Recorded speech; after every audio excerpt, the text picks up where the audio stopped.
안녕하세요. 시골 목사입니다. 오늘은 아모스 마지막 장인 9장을 살펴보시겠습니다. 9장에서는 성전 문지방이 붕괴하는 환상을 통해 이스라엘을 향한 하나님의 심판이 또다시 선포됩니다. 성전의 타락이 결국 이스라엘 사회 전반의 몰락과 국가적 멸망을 가져온 것입니다.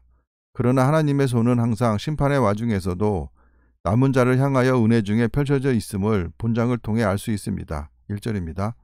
내가 보니 주께서 제단 곁에 서서 이르시되 기둥머리를 쳐서 문지방이 움직이게 하며 그곳으로 부서져서 무리의 머리에 떨어지게 하라.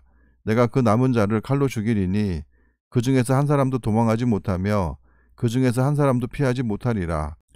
우상을 숭배하러 온 자들을 제단을 무너뜨려 죽이라고 명하시고 거기서 살아남은 자는 하나님께서 칼로 죽이시겠다고 말씀하고 계십니다. 2절입니다.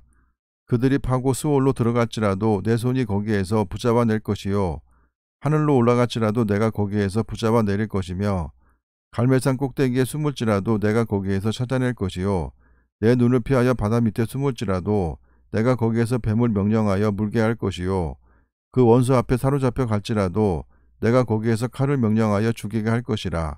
내가 그들에게 주목하여 화를 내리고 복을 내리지 아니하리라 하시니라. 우상 숭배에 대한 하나님의 진노와 벌이 그만큼 무섭기에 우상을 숭배한 자는 결코 하나님 나라에 들어갈 수 없을 것입니다. 주 만군의 여호와는 땅을 만져 녹게 하사 거기 거주하는 자가 애통하게 하시며 그 온 땅이 강에 넘친같이 솟아오르며 애국강같이 낮아지게 하시는 이요 하나님께서 전쟁과 홍수 그리고 기근을 통해 재앙을 내리신다는 말씀입니다. 6절입니다. 그의 궁전을 하늘에 세우시며 그 궁창의 기초를 땅에 두시며 바닷물을 불러 지면에 쏟으시는 이니 그 이름은 여호와시니라. 여호와의 말씀이니라. 이스라엘 자손들아 너희는 내게 국수족속하지 아니하냐.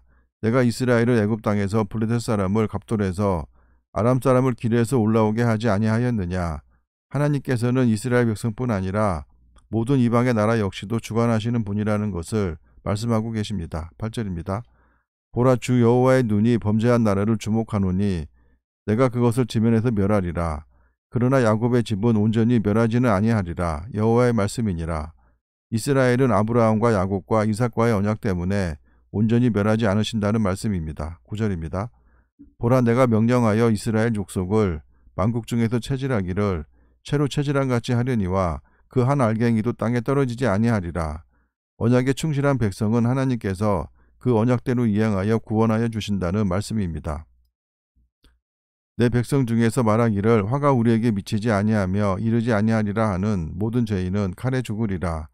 하나님의 공의를 나타내 보이는 구절로 죄를 지으면 반드시 거기에 상응하는 벌을 받는다는 것입니다. 11절에서 15절은 하나님께서 이스라엘의 회복을 약속하신 말씀일 수도 있고 이스라엘이 곧 망할 것이지만 하나님께서 반드시 회복해 주실 것이라는 기원의 말로도 볼 수 있을 것입니다. 11절입니다. 그날에 내가 다윗의 무너진 장막을 일으키고 그것들의 틈을 막으며 그 허물어진 것을 일으켜서 옛적과 같이 세우고 그날은 가깝게는 이스라엘이 망하고 나서 다시 회복하는 날을 말하는 것일 테고 최종적으로는 언약 백성을 체질하는 날, 즉 하나님께서 심판하시는 날을 말하는 것으로 보입니다. 그들이 에돔의 남은 자와 내 이름으로 일컫는 만국을 기업으로 얻게 하리라. 이 일을 행하시는 여호와의 말씀이니라.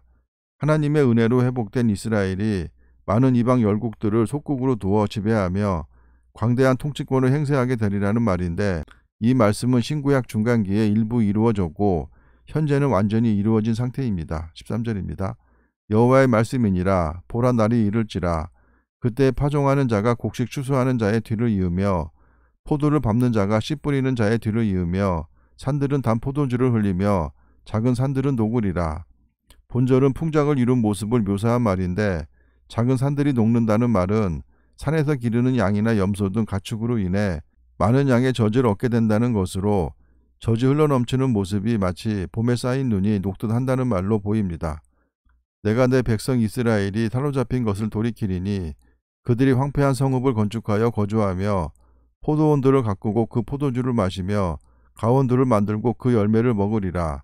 내가 그들을 그들의 땅에 심으리니 그들이 내가 준 땅에서 다시 뽑히지 아니하리라. 내 하나님 여호와의 말씀이니라. 6.1 전쟁 때 이스라엘 전역에 이 말씀을 계속 방송하여 자국민들의 정신을 무장했는데 골다 메이어 여자 수상과 모세 다양 국방부 장관이 이끄는 이 전쟁에서 이스라엘은 10배 이상의 영토를 얻을 수 있었기에 하나님의 말씀의 확산이 중요하다는 것을 나타냈던 전쟁이라 할 수 있을 것입니다. 이스라엘이 6일 전쟁에서 10배 이상의 영토를 얻을 수 있었던 것은 하나님께서는 언약에 신실하신 분이시기에 그 언약을 반드시 지켜주신다는 믿음 때문이었을 것입니다. 그래서 가장 이상적인 기도는 우리가 하나님의 말씀에 순종한 후에 하나님께서 언약한 부분을 지켜주실 것을 간구하는 것이라고 할 수 있을 것입니다. 감사합니다.